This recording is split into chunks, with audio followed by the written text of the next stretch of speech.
right there. Anthony Davis talking to General Manager Rob Pelinka, head coach Frank Vogel. They will join him right now at the introductory press conference. We take you live to El Segundo.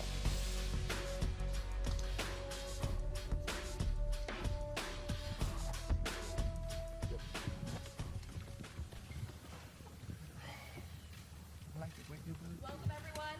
Rob is going to start off with some opening remarks, and then we're going to take some questions, and then we'll do photos post-press conference. Good morning, everybody. So today is really a history-shifting day for the Los Angeles Lakers.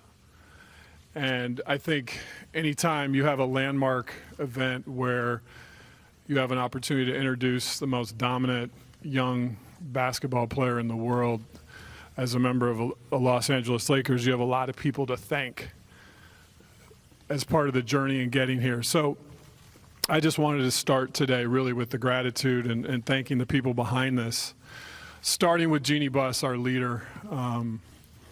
She is the strongest and most wise leader that I've been around in my life, and we're just so grateful for her and her conviction to lead to a transaction like this.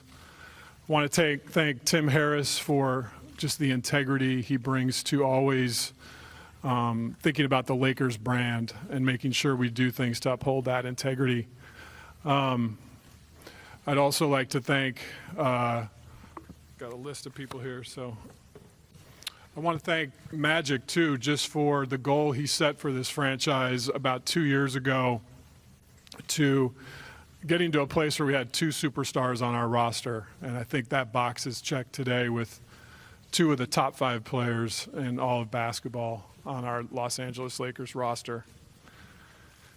I want to thank Kurt and Linda Rambis too for the support they give, and really everybody in our basketball front office.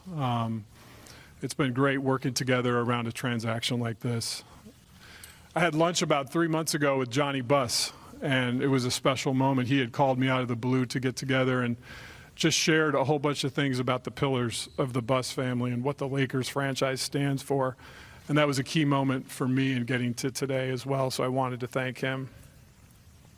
Anthony has an unbelievable support team around him. Rich Paul, Mark Termini, Farah, just working with them day to day. Their excellence and professionalism is so appreciated by us. I want to thank the Pelicans front office, Dave Griffin and Trajan Langdon.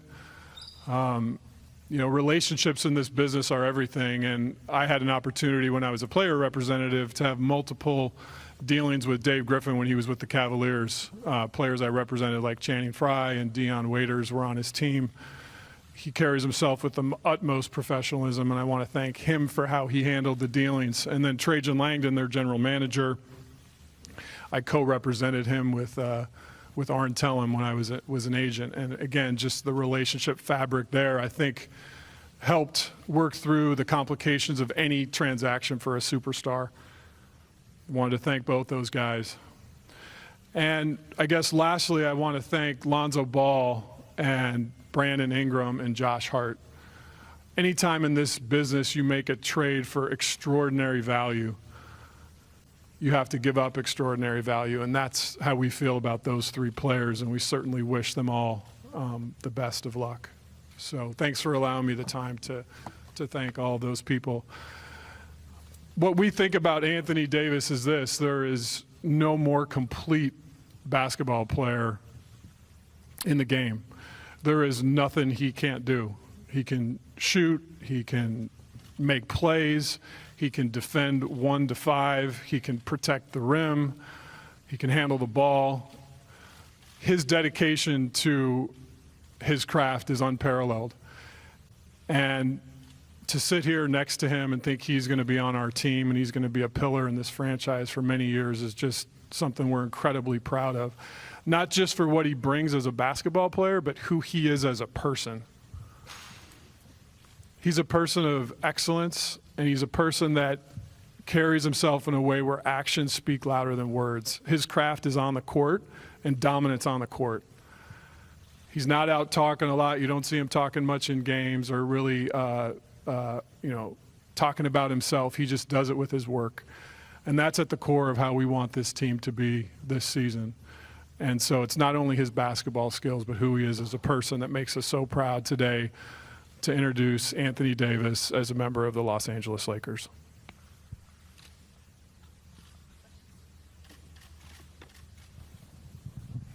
Yeah, Anthony, Jim Hill from CBS 2 and KCAL 9. First of all, congratulations and good luck.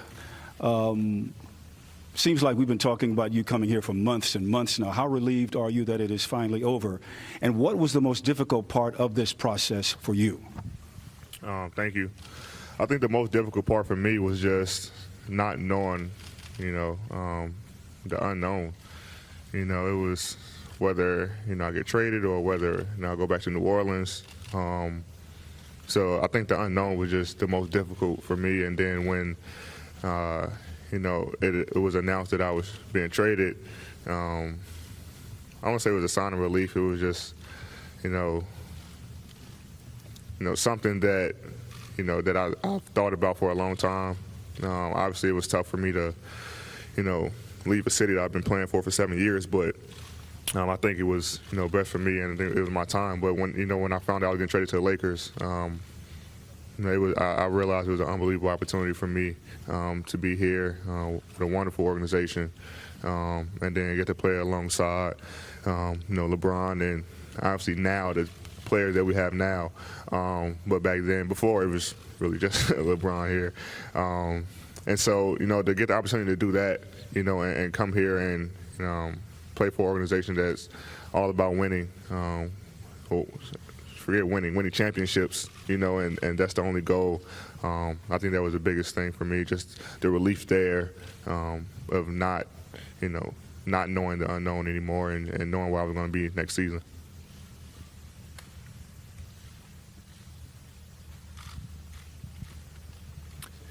Hey, Anthony, Mike Trudell with the Lakers and Spectrum. Just wondered how you think that playing alongside LeBron on offense and defense is going to impact your game, just having somebody that's along that same level of skill. And then also wondered, Coach Vogel, if you could address that as well.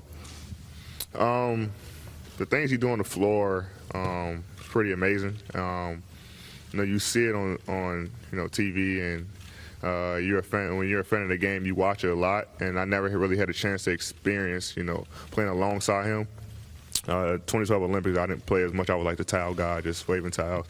And then, we had a little bit of time during the All-Star games, but to get a full season and to see the things that he's able to do, pass, shoot, talks well defensively, he's a great leader. So I'm excited to, get a lot of that, this season and just go from there. Yeah, and I would say that if you were the towel guy, they were misusing you. I don't care how old you were. Yeah, right. I was 18 then. Yeah.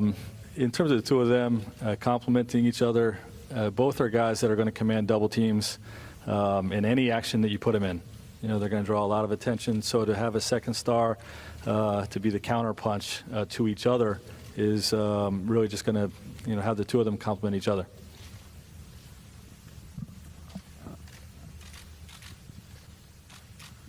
Anthony, you've been seen in cameras, kind of talking with LeBron over the last couple months, and gone to dinner with him. And I was just kind of curious over the last few months, how has that relationship evolved, and was there any sort of words or advice that kind of carried you through the last couple months where you had a lot of uncertainty from him?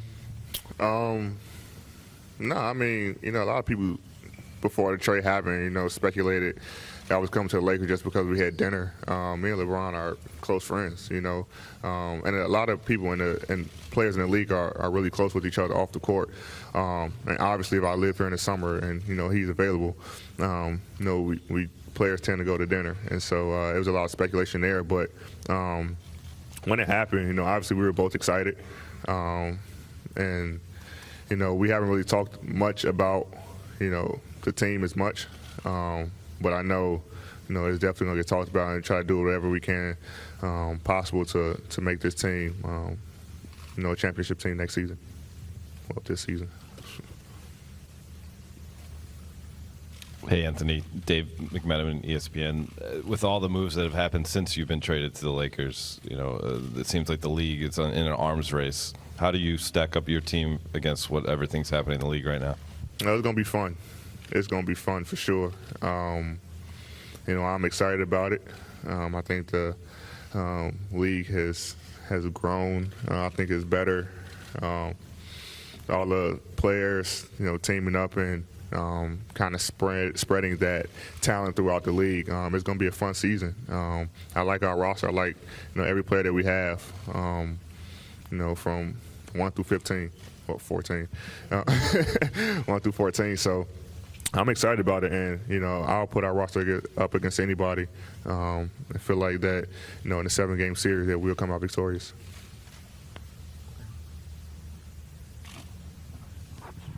Yeah, Anthony, Bill Plaschke, Los Angeles Times. How are you seeing a long-term commitment to this club? Are you prepared to make a long-term commitment here? How do you view your time here and your what is your purpose? I haven't had much time here, to be honest, but honestly, I'm focused on the season. When I got traded here, my goal is to bring a championship here. With the team that we have, and when that time comes around next year, then you can ask me that question and we revisit it. But right now, my focus on this year and trying to figure out how I can help this team and help this organization become a championship team. Brad Turner, LA Times. Rob, I was just wondering, when you guys were not able to get a deal done back in February, how difficult or challenging was it for you, the organization, to stay the course and not give up on trying to make this trade? It's a great question, Brad. I think, again, it kind of goes back to the people involved. I think, Gail Benson was involved, and we appreciate that she just kept an open mind to do what was best for both transactions, for both the best transaction for both organizations. And Jeannie's, her recommendation was, we always want to give value for value when it comes to a trade. It's just, that's how partners operate. And I think when we approached it that way with Mrs. Benson, and then with the relationships I had with David Griffin and Trajan Langdon in particular, I think it just set a new path and a new course to get something done. It was a very professional, open dialogue. These things are never easy. I think for superstars to get traded, there's lots of complications that you have to work through. It's just part of deal making. But with Jeannie's support, with Gail Benson's support, and then working with Trajan Langdon, Dave Griffin, and myself, we were able to come together as a circle and get it done, and we're really excited.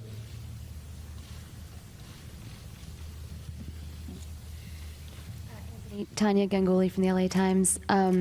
What were you doing when you were told that it finally went through and you were going to be a Laker? I was actually in Malibu, and I don't know the name of the hotel, I don't know how to pronounce it. The one right next to Nobu, I was at that hotel. And I was watching a movie, laying in bed watching a movie, and my agent called me, and in the middle of a movie, I don't really like to answer phones and text, so I was like, I'll call him later. Then he called me again, so I did kind of like hit it, like, all right. And then I was like, wait, let me call him back. So when I called him back, it went straight to voicemail. So as me being a 26-year-old, I went straight to Instagram, just started looking, and that's when I saw it. And I was like, oh, and now I'm blowing his phone up now, and we finally talked and just kind of, figured out what happened, and he was telling me what was going on. So yeah, that's what was going on. Huh? What movie were you watching? I don't even remember. It was like a blur. It just all happened so fast, I can't even think of the name of it. It was like some sailor movie or something like that. So, I don't know why it was on, but it was pretty interesting. Hey, Anthony and Frank, Om Youngmasuk, ESPN. Was wondering, the Lakers made sure to keep Kyle Kuzma and not trade him in that package for you. I was wondering, what do you see in Kyle Kuzma? Do you think he can kind of be that third guy with you and LeBron? And Frank, I was wondering, what have you seen in Kuzma this summer? Kuzma's an unbelievable player, a young player who's steadily growing, always working on his craft. Anytime I played against him, it was always great battles. You can shoot it, you can stretch the floor, you can put it down, you can finish. got some post moves. So, I'm very excited about playing alongside him. And Kuz, I couldn't be more impressed with in all aspects. Everything he's able to do on the basketball court. I'm going to push him to really reach his potential on the defensive end. We know he can fill it up and score in every way imaginable. And he's shown to me very early on that he's very, very coachable. His attitude is a 10 out of 10. He's a team first guy, and he's going to be a major factor for us. Going to play a major role for us.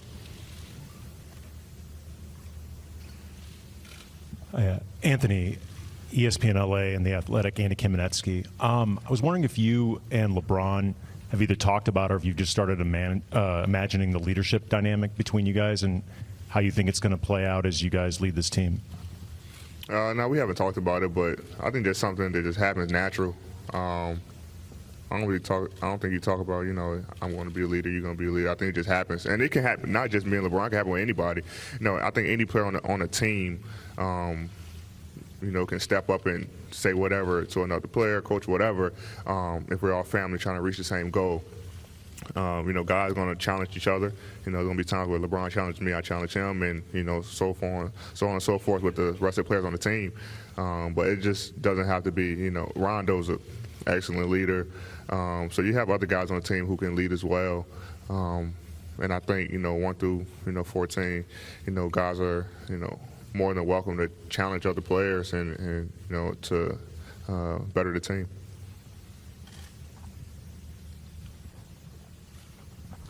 Anthony, back here. Dylan Hernandez of the LA Times. Obviously, a lot of times it's kind of a circusy-like atmosphere around this team. Also, there were a lot of reports about just kind of dysfunction in the front office and that kind of stuff. And I was wondering, did you have any reservations about coming here? And if not, why not? And what has LeBron kind of told you about what the culture is like here? We haven't even talked about it. And, that's not my concern. I wasn't here last year when they were saying this and that. It wasn't my problem. I'm here now. I haven't seen any of it. And so I'm happy to get started, and, take this season head on with the goal of winning the championship.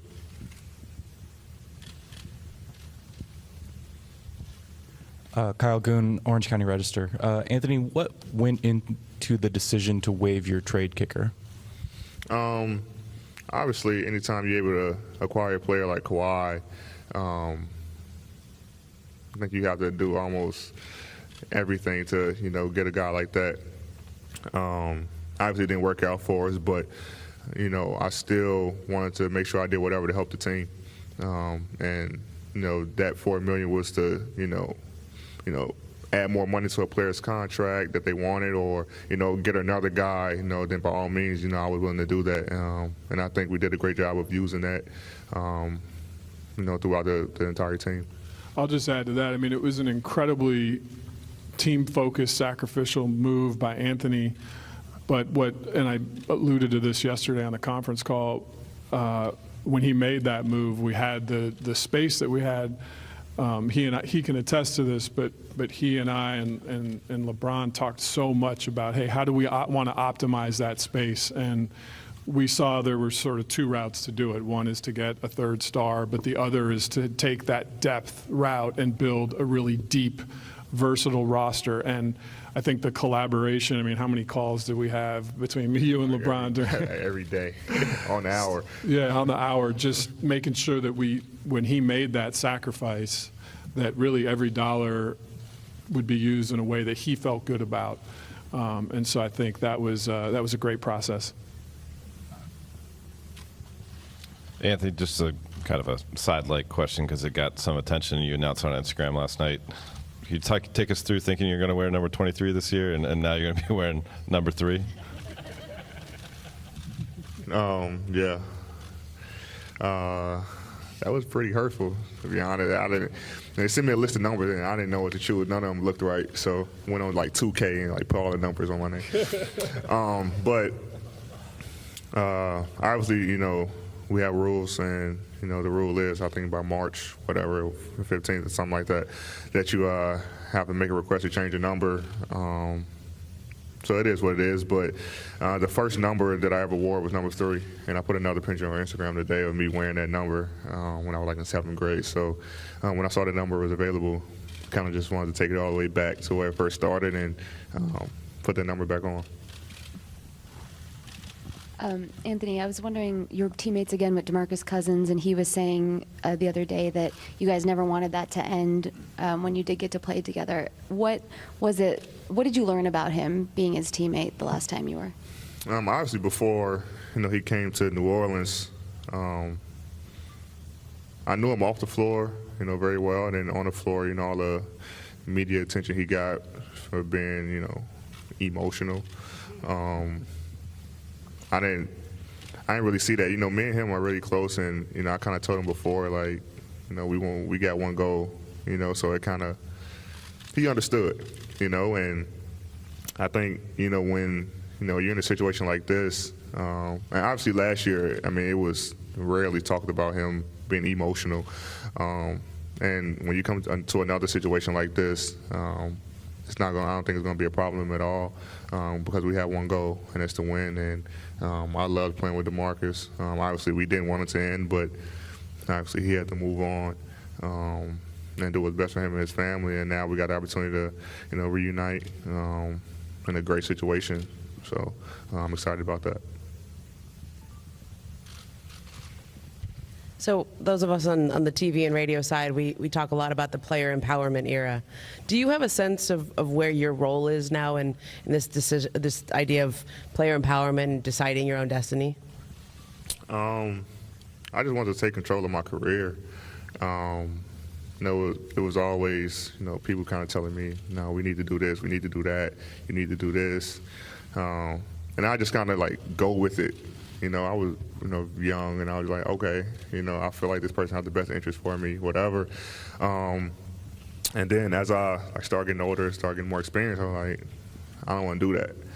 I want to do it this way. And as long as I can, sleep at night, and live with the decision that I made, then, I'm happy and I don't really care what no one else thinks. I have a great team around me who I can talk to about, things that's going on, and they give me great advice. And at the end of the day, I live with the decision I make. Hey, Anthony, just thinking about the way the game has evolved with the 4 and the 5 and teams going small, playing the center at times where you had success in the playoff series. How has your thinking evolved, if at all, about that and where you're most comfortable on the court, given what the current NBA is? I like playing the 4. I'm not even going to sugarcoat it. I like playing the 4. I don't really like playing the 5. But if it comes down to it, Coach, and you need me to play the 5, then I'll play the 5. But like I said, it's the game has become so positionless that you can put 5 guys on the floor and then they just play. Obviously you guys seen the thing that came out about LJ running a point. Super tall, it's a super tall point guard. So it really doesn't matter. Just put 5 guys out there that fits best with each other and go out there and win. I'll just add to that too. When Anthony and I first started talking about the roster, he did say, hey, I'd love to have some 5s that can bang with some length. And he's 26. We want a decade of dominance out of him here, right? So we got to do what's best for his body, and having him bang against the biggest centers in the West every night is not what's best for his body or for our team or the franchise. So that's why we were so excited when we got commitments from JaVale McGee, who just with his size and length, him playing at the 4 and JaVale at the 5, that length is extraordinary. And then DeMarcus making a commitment to come here. Again, he complimented and played so well with AD in New Orleans, and you can just tell he's made a commitment to his body and just having a huge year. So I said yesterday, I think, Boogie's one of the X factors for us, but we wanted to make sure to honor what Anthony asked for when we traded for him, is to get some 5s that he could play with. Frank, over here. Yep. You have a deep roster and a very big team. Have you been able to decide who's going to start and how big your rotation will be? I have some ideas, but nothing's been decided yet. It's way too early for that. We've got a lot of staff meetings that we're going to have. We're going to study a lot of tape. We'll see how guys play together in training camp, and that'll all play itself out. I think it's difficult when you don't have enough good players. But when you have too many good players, that's called a good problem. Yeah.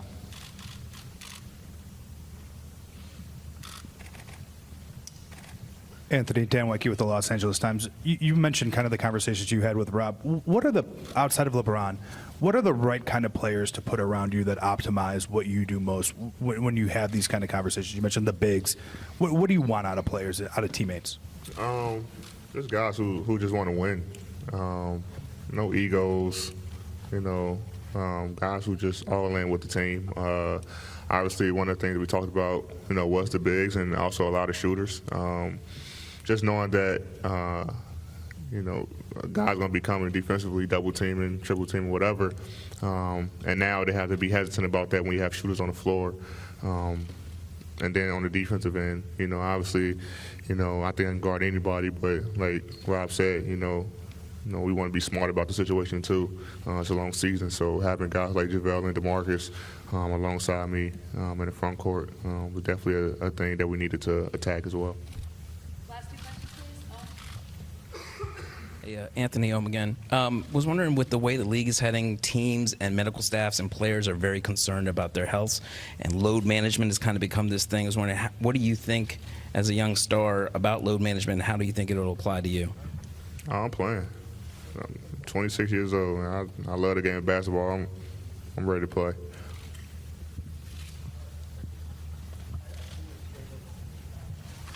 Anthony Shahan Ahmed, NBC Los Angeles.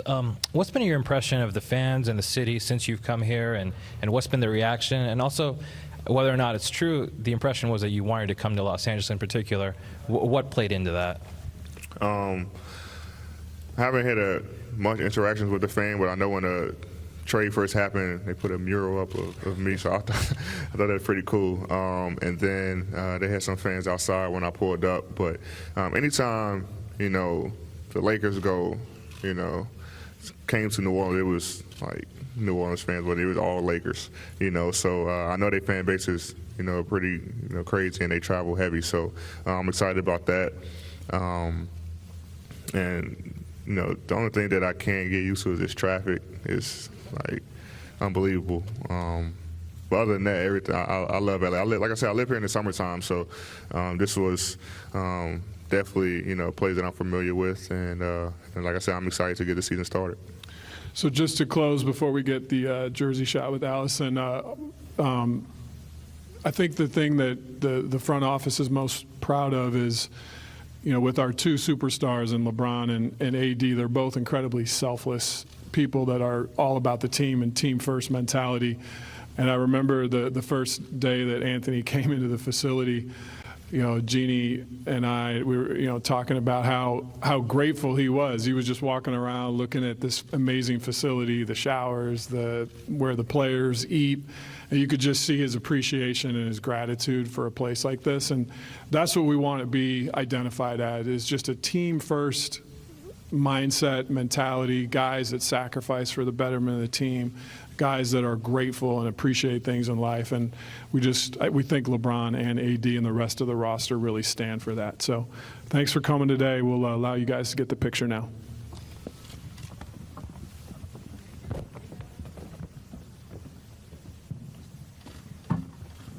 And there is Anthony Davis going to hold up that jersey.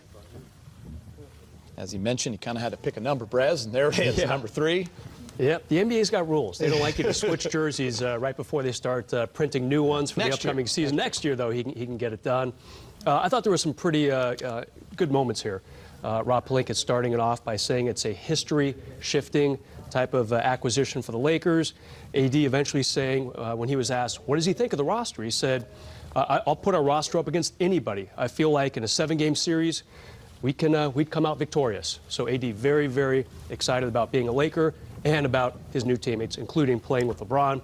He said, I'm excited to see a lot of him.